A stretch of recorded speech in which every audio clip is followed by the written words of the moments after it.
वह दिल्ली शहर में रह रही थी, वह जा रही थी। उसकी माँ की मृत्यु हो गई थी। एक प्यार की भूखी लड़की ट्रेन की सीट पर बैठी एकटक मुझे देखे जा रही थी। मेरे दिल में उसके लिए प्यार आ रहा था। उसने इशारा करके बोली, तुम बहुत। एक लड़की सुनसान सीट पर अकेली बैठी थी। शाम का समय था, रात होने वाली थी। वह लड़की अपनी सीट पर अकेली बैठी हुई थोड़ी बहुत नींद के कारण झुक रही थी तो कभी उठ रही थी। वह लड़की को देखकर ऐसा मालूम हो रहा था कि उससे अकेला कोई सफ़र करने के लिए भेजा है, मतलब उसके साथ कोई और भी आने जाने वाले लोग नहीं हैं। इतने में वहाँ उस ट्रेन की बोगी में टीटी आ गया था टिकट चेक करने के लिए। जैसे ही टिकट चेक करने वाले को वह देखी, लड़की अचानक घबरा गई और उसकी नींद थोड़ी सी टूट भी गई। वह लड़की जैसे ही टीटी को अपने पास आता देख रही थी वैसे वैसे ही घबराना शुरू कर रही थी। मुझे देखकर यह मालूम हो रहा था कि उस लड़की के पास टिकट नहीं है। इसी कारण से वह लड़की टिकट चेक करने वाले को देखकर ऐसे काम कर रही थी जैसे उसके पास टिकट हो ही ना हो। जैसे टिकट चेक करने वाले उस लड़की से पूछता है, टिकट दिखाओ, तभी वह लड़की गुमसुम और मधुर आवाज़ में कहती है कि मेरे पास टिकट नहीं है, मुझे बहुत ज़रूरी काम है, मेरी माँ की मृत्यु हो गई है, इसी काम से मैं शहर से गाँव जा रही हूँ।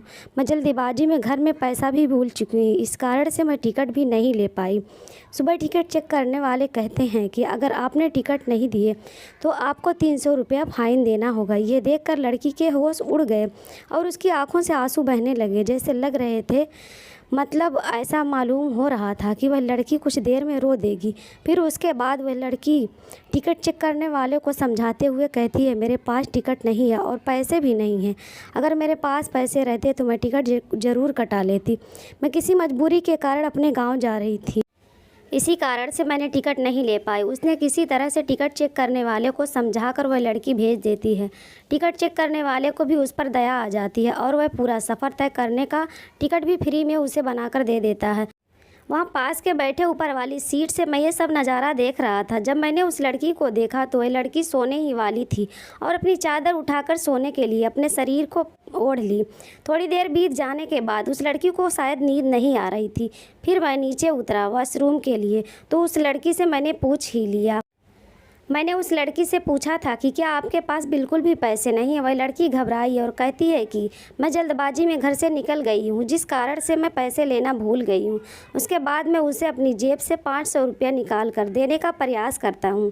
अभी तुम्हें पैसों की बहुत ज़रूरत है, इसके बिना तुम भूखे रहोगे और घर जाने के लिए टैक्सी इत्यादि का भाड़ा भी तो होना चाहिए। इतना सुनते ही और मेरे मनाने के बाद वह लड़की पैसे ले लेती है और कहती है कि मैं घर जाकर पैसे का इंतज़ाम करके आपको उन पैसों को भेज दूंगी। उसके बाद लड़की सो जाती है। लड़की का सफ़र सुबह 2 बजे पूरा हो जाता है और लड़की उस ट्रेन से उतर जाती है। उसके बाद जब मैं नींद से जगा तो देखा कि वह लड़की अपनी सीट पर उपलब्ध नहीं है। फिर मैंने उस लड़की को ज़्यादा याद नहीं किया, अपने काम से काम रखा और मैं सो गया था।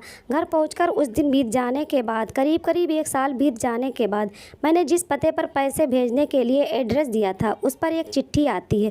वह चिट्ठी उसी लड़की द्वारा भेजी गई थी जिसमें लड़की चिट्ठी में लिखती है, मेरे प्यारे हमसफ़र, मेरे प्यारे अजनबी हमसफ़र, आपके ही कारण मेरा सफ़र सुहाना हुआ था। अब मैं आपका कर्ज उतारना चाहती हूँ लेकिन पैसे भेजकर नहीं आपका कर्ज उतार सकती। ऐसे में मेरी ख्वाहिश है मैं आपसे एक बार मिलकर आपका शुक्रिया अदा करूं। साथ ही साथ उस चिट्ठी पर नीचे मिलने की जगह के बारे में तथा समय के बारे में बताया गया था।